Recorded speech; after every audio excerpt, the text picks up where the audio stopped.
We are pressing forward in the book of Jude today. And as I've said before, Jude is kind of like the Bible's junk drawer. You know, everyone's got a junk drawer at your house. It's full of the random objects, and you're just not really sure like where else to put them. And so we throw them all into one drawer, and we call it the junk drawer. That is how Jude is. It's kind of like a collection of things that you're just not always sure what to do with it. You know, like every verse that you pick up in Jude, you kind of look at it, you're like, how does this fit in to the Bible? Like what? And so that's what we're going to be looking at today. It's always some weird story whenever you take a verse from Jude and track it down and see what it's talking about. You know, we just spent 3 weeks talking about Balaam, and because he came up in Jude 11, and now we're going to be talking about the next person mentioned in that verse. So let me read it again. Woe to them! They have taken the way of Cain. They have rushed for profit into Balaam's error. They have been destroyed in Korah's rebellion. And so, as a reminder, or if you're with us for the first time, the book of Jude is all about apostates. Apostates are those people that fall away from Christianity. And right here, Jude introduces the fate of the apostates. First of all, it said they rely on their works like Cain. They are materialistic like Balaam. And then it says they will suffer the same fate of those who were in Korah's rebellion. So what happened to the people in Korah's rebellion? Well, Numbers 16, 32, and 33 say, "And the earth opened its mouth and swallowed them up, with their households and all the people who belonged to Korah and all their goods. So they and all that belonged to them went down alive into Sheol," aka hell. "And the earth closed over them, and they perished from the midst of the assembly." Wow, so there is a story in the Bible where the ground literally opened up under some people's feet and dropped them straight into hell itself. Why would God do this? Like I said, this literally happened. So what does this mean? Does it mean that hell is literally inside the earth? I find all of this to be weird, and I want to explore why it's in the Bible. So turn to number 16, and let's get weird.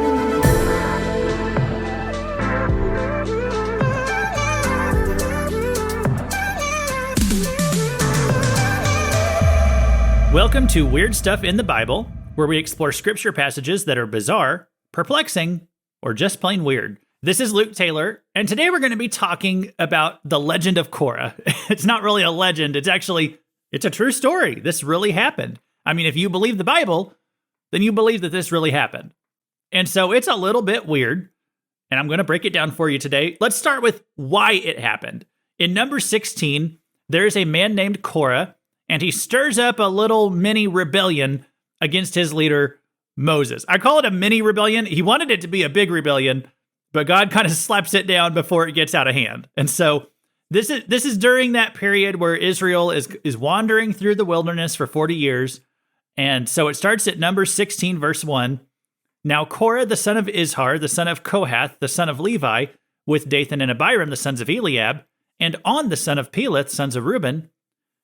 I know that's there's quite a genealogy right there. It's a thick way to start this chapter. Let me just say this, okay? If you trace Korah's lineage, if you go back to like Exodus, I think it's chapter 6, he shows up there and it mentions he's a relative of Moses. Okay, so keep that in mind. This is what it says, verse 2. "And they rose up before Moses with some of the children of Israel, 250 leaders of the congregation, representatives of the congregation, men of renown." Now, as I said, Korah was a relative of Moses, and he would probably have been considered in the line of succession if something had happened to like Moses and Aaron. He's like a cousin or something. He's considered like a prince of Israel at this time. And so Korah, he's basically deciding he's going to leapfrog Moses and Aaron, and he wants to become the leader. And so he's trying to overthrow those guys in this rebellion. Verse 3, "They gathered together against Moses and Aaron and said to them, 'You take too much upon yourselves, for all the congregation is holy, every one of them, and the Lord is among them. Why then do you exalt yourselves above the assembly of the Lord?'" And so this is the accusation that they levy against Moses. Let's examine the complaint. They tell Moses and Aaron, "You take too much upon yourselves." You know, if you read that, it might sound like Moses and Aaron are getting rich off the people or something like that. No, that's not what it is. Korah doesn't like that Moses has so much control. It's jealousy of his power. That's what this goes back to. Korah wants to say that Moses doesn't even have the right to set himself above all the people. So Korah wants to do it now. He says, for all the congregation is holy, every one of them, and the Lord is among them. It sounds like kind of, it sounds true, right? Aren't all the people holy? Or, doesn't everyone have the power to talk to God? He's saying this because Moses was the representative of God to the people. Moses and God had personal conversation with each other. And so Korah is just saying here, well, we don't need you as a spiritual leader, Moses. We can all talk to God if we want to. Kind of like that's how some people feel about pastors. They say, I don't need a pastor in my life. I don't need a spiritual authority. I can just be holy all by myself. But you know what? God tells us in the Bible, put yourself in a local congregation. Put yourself under a pastor. All right? Be a person under authority. In my denomination, even our pastors have pastors because we all believe in an authority structure. And so even if you're a minister, doesn't mean you're just a lone wolf now. Even then you are in an authority structure where you have a pastor over you at the office headquarters, whatever you want to call it. But you know what? It's that is the way that God wants things done. A ladder of authority. All right. So someone is supposed to be the person in charge. And Korah says it should be him. He says, why then do you exalt yourselves? Is the complaint he gives to Moses and Aaron. That's a misunderstanding about leadership. It's not supposed to be exaltation of yourself. Okay. Sometimes it can be, I guess. I don't think that's what Moses was doing. When someone's prideful, someone like Korah, I like how C.S. Lewis said it. He said, the more pride you have in yourself, the more you're irritated by what you perceive as pride in others. Okay, here's what C.S. Lewis actually said. He said, the more we have pride in ourselves, the more we dislike it in others. All right, such a powerful quote right there. When you're mad about someone else's pride, it's usually because it's rubbing against your pride. Bible teacher John Corson said it this way: the spirit of rebellion has its roots in pride, not principle. See, Korah is rebelling. It's not because of anything Moses has actually done wrong. There's not some principle that Moses has violated. Basically, Korah is just jealous. That's what all this comes back to. Because Numbers 16:4, let's read this. So when Moses heard it, he fell on his face.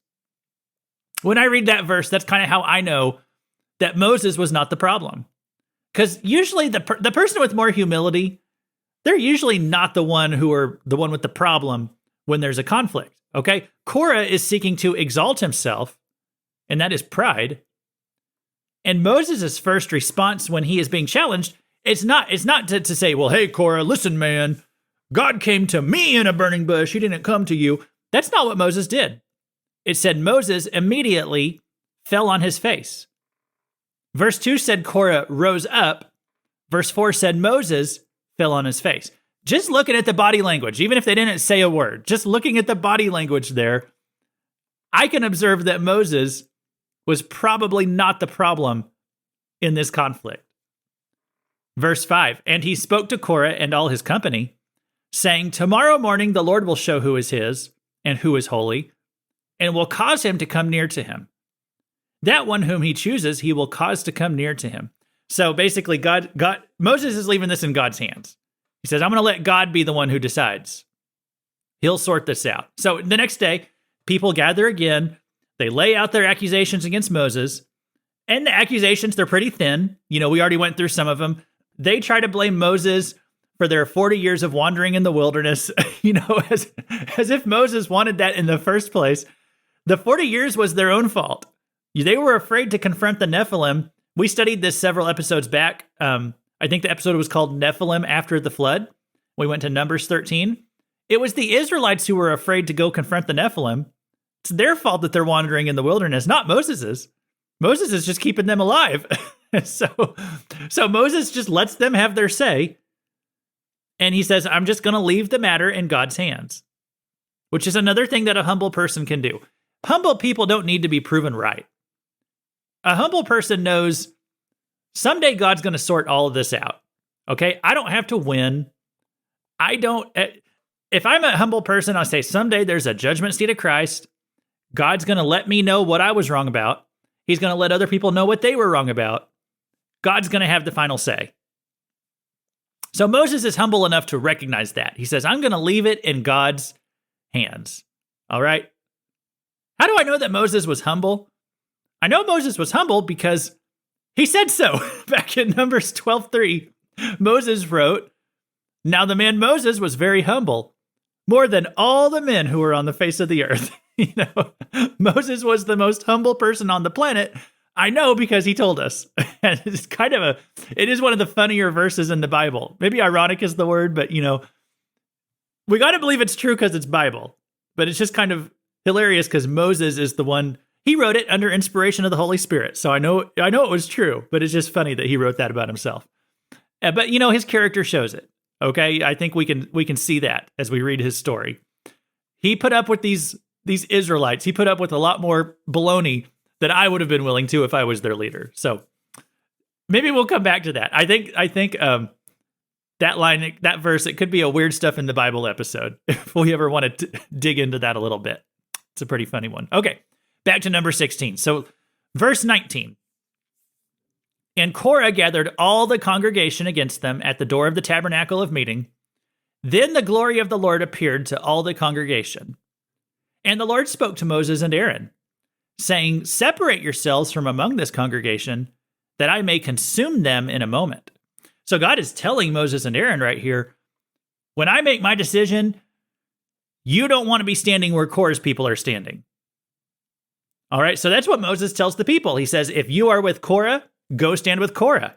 If you're with me, get over here with me. He says, don't go over there and get as far from Korah as you can, is basically the idea. Number 16:31. Now it came to pass as he finished speaking all these words, that the ground split apart under them, and the earth opened its mouth and swallowed them up, with their households and all the men with Korah, with all their goods. So they and all those with them went down alive into the pit. The earth closed over them, and they perished from among the assembly. God just opens up the ground underneath them.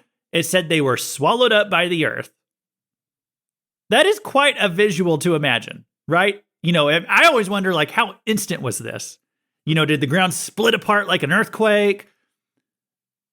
Did a bunch of it give way all at once like a sinkhole? I don't know. I mean, I'm just curious, It would have been terrifying to see. I bet everyone's screaming, right? Even if you didn't die in it, but it would have been scary.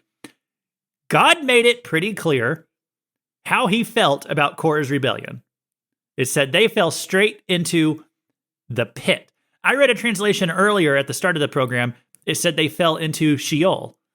It's a word that's often translated in the Old Testament as hell. Sometimes it's the pit. Sometimes they leave it as Sheol. Oftentimes it's translated as hell. It said Korah and the rebels went down to hell alive. Now, what did that mean? Okay, now you might got to cover the ears of your kids right here because it's going to get a little serious, all right? I want to be clear about something as we talk about hell. Hell is eternal, conscious torment, okay? If Korah and his followers, if they literally dropped into hell, their body might be incinerated by the flames. Their soul or their spirit is going to be tormented in those fires of hell for all eternity. All right, so I wanted to be clear about that. Hell is something that's eternal. We're going to talk more about the eternal nature of hell in next week's episode. But here's the question I want to deal with today. Does this mean that hell is a physical place within the earth?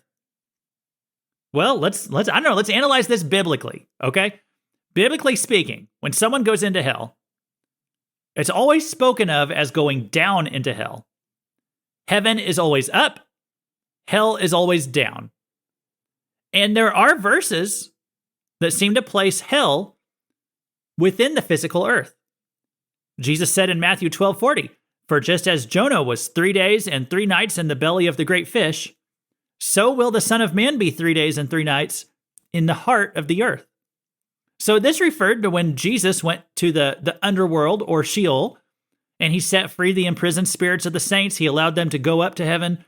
I'm sure we're going to cover that one of these days in a future podcast episode. That is one of those oddities of the Bible it's there, but I don't think most Christians really know about it. So if you were to look at a geological outline of the earth, and if you've been to elementary school, You've probably seen one of these drawings. They teach us this as kids. You see that the earth has different layers, and there's an outer layer that's called the earth's crust. And that's just actually very thin in comparison with the whole earth's layers of things in the ground. Okay, so after the crust, there's this really thick region that's called the mantle. This is probably the biggest region of the earth. It takes up the most space of the earth. It's this thing called the mantle. It has these plates in it that shift around, and this is what causes earthquakes and can cause volcanic eruptions and stuff like that. And then within the mantle, is the outer core. The outer core is very hot. This creates the magnetic field of the earth. And then you have the inner core. The inner core is, I think it's nickel and iron, and it's very, very hot. It's like extreme heat. I just think of it like just melted lava, magma or whatever. 9,800 degrees Fahrenheit. That's how hot it is in the core of the earth. So, if hell was a physical place within the earth, I could certainly understand, right where it would be. All right. But let's ask ourselves a question as we think about that. As we said, heaven is always up. Is heaven truly up in the sky? When they invented airplanes, could they fly to heaven? When they invented spaceships, were they able to just fly high enough to get into heaven? There is this Russian cosmonaut, and a cosmonaut's an astronaut in Russia. They have a different word for it, but there's a cosmonaut, and I don't know how to say his name, so I'm not even going to try, but he's famous for saying, "We went to space and we didn't see God. So God must not be real." That's what he said. He's like, "We went up there, we looked around, we didn't see him. There must be no God." Now, modern people would hear that and we're like, "Well, that's kind of silly. We wouldn't expect to find God by getting on a spaceship and flying high enough." Right? We understand that heaven, if it corresponds to anything, it's not necessarily up in the air in a physical sense. All right? To use kind of a science fiction term here, heaven must exist in a different plane or dimension. All right? We understand this about heaven. When God says heaven is up in the sky, we understand you can't just get on a plane and fly up there. It's in some kind of different dimension, a different plane of reality, you might say. I know I'm using the word plane here in two different senses, but I hope you're following. Why does God say that heaven is up? Well, I think there's two reasons. One, because God is using human ideas to communicate what something is like in a spiritual place. So if you are up in the sky, then you could look down upon earth and you see everything that's going on. And so it doesn't mean that God's literally sitting on a cloud looking down on the earth. But I think God is using that terminology because it kind of helps us understand the vantage point that God does have. So that could be one reason right there that God talks about heaven as being up. But reason number two, maybe heaven exists in some kind of alternate dimension, but you do get there by going up. Okay, after all, when Jesus ascended to heaven, he ascended. After the resurrection, he went up to get to heaven. Perhaps that's just the quickest way to get there. Okay, let me reverse this idea for a moment. Hell is always spoken of as down. Now, if you dug a deep enough hole, could you get all the way to hell? I don't believe so. You would probably die if you tried to dig to the center of the earth. And so if you were not saved, then you would probably find yourself in hell. But what I'm saying is it's not a physical location that's like within the earth's core. Okay. But I would say it's described as being down under the earth for a similar reason to why heaven is described as up. All right. One, because God is using a human idea to communicate what it would be like to go there. All right. It'd be like falling away. But two, perhaps hell also exists in this alternate spiritual dimension, but the way that you get there is by going down. All right. So perhaps the spiritual realm matches or corresponds to the physical realm in this. And here's what I mean. As we're going about our daily lives here on earth, there is a spiritual realm going on all around us. And it's full of angels and demons and other spiritual beings. And I think it corresponds to the physical world that we have around us at all times. It's operating in a different plane of existence. All right. Here's an example in the Bible that illustrates this. It's in 2 Kings 6. This is when Elisha and his servant, they're surrounded by an army. And then the servant, he pokes his head out of the tent or whatever, goes outside and looks around. He sees this great army surrounding them. It says in 2 Kings 6, when the servant of the man of God rose early in the morning and went out, behold, an army with horses and chariots was all around the city. And the servant said, alas, my master, what shall we do? He said, do not be afraid, for those who are with us are more than those who are with them.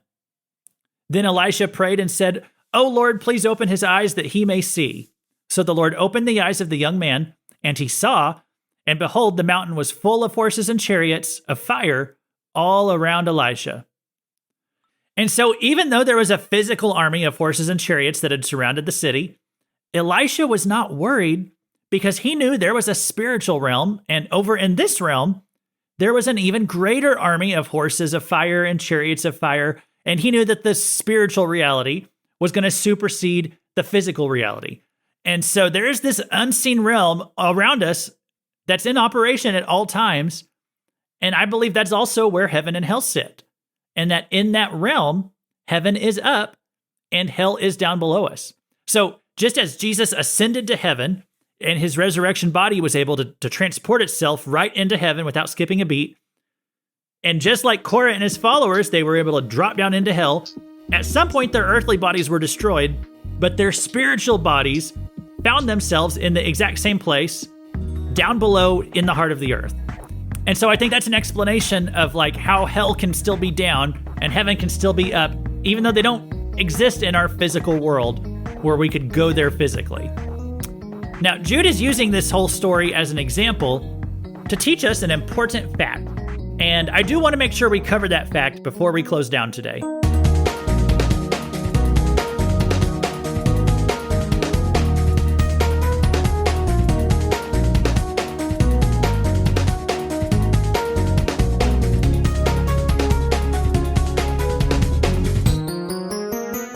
Next time on this podcast, we will continue right along through Jude by covering verses 12 and 13. And the weirdest thing in these verses is probably the phrase twice dead. So I want to explain that one next time and make sure that you are subscribed so you can get it. In the meantime, what weird stuff in the Bible do you want to know more about? Send me an email to weirdstuffinthebible@gmail.com. Had a mailbag, a comment left this week. It said, dude, thank you so much for this. I'm so glad someone I know is actually talking about this stuff. Too many times I've seen people brush this stuff off when asked about it. Between this and the Blurry Creatures podcast, I've got some studying to do. And so that was my friend Joe had come across my podcast here and left that. So, hey, thank you, Joe. And, so the Blurry Creatures podcast, I need to go check that one out. There seems to be some overlap with like my podcast here and the Blurry Creatures because when I go to my podcast on Apple and I scroll to the bottom, it says, what do people who listen to my podcast hear? Weird stuff. What else do they listen to? And a lot of times the Blurry Creatures podcast will come up. So I'm going to have to check that one out. So anyway, hey, thanks. Glad to hear from you. And so in closing today, everyone, I just want to spend a little bit of time talking about Jude's point here. Okay, Jude is the one who brought Korah up. Jude is the book that we've been studying through on this podcast. We've kind of spent some time dissecting Korah's story, but I don't want to get so far into the trees that we forget to look at the forest. Okay, Jude 11 is trying to teach us something here about apostates. I'll read it again. Woe to them, they have taken the way of Cain. They have rushed for profit into Balaam's error. They have been destroyed in Korah's rebellion. So right here, this gives us a profile of apostates. Cain's way was to trust in his works. Balaam's error was materialism. It was the idolatry of material things like money. And then Korah's rebellion was because of pride. It was works, materialism, and pride. Those are three landmines that can blow up a person's faith. That verse also shows us the process of apostasy. See, if you look at the three individuals in the order that they're laid out, it's not chronological by the Bible's order. Jude has rearranged them because he's showing us how apostasy goes by a process. Cain is the beginning. It's messing with the gospel, works over faith, not trusting in the Lamb. then Balaam is the activity of apostasy. It's licentiousness. It's following our passions and letting them take the reins of our life instead of God. And Korah shows us the fate of apostasy, which is destruction. It's eternity in hell. And he took about the quickest route you can find to get there. Is hell in another dimension, or is it under our feet? The answer is yes. It's in another dimension, and it's right under our feet. And if that sounds weird, just remember, the Bible's not weird. We're weird, because we don't know about the location of hell. But now we do. Thanks for listening. God bless you for sticking around till the end, and we'll see you next time.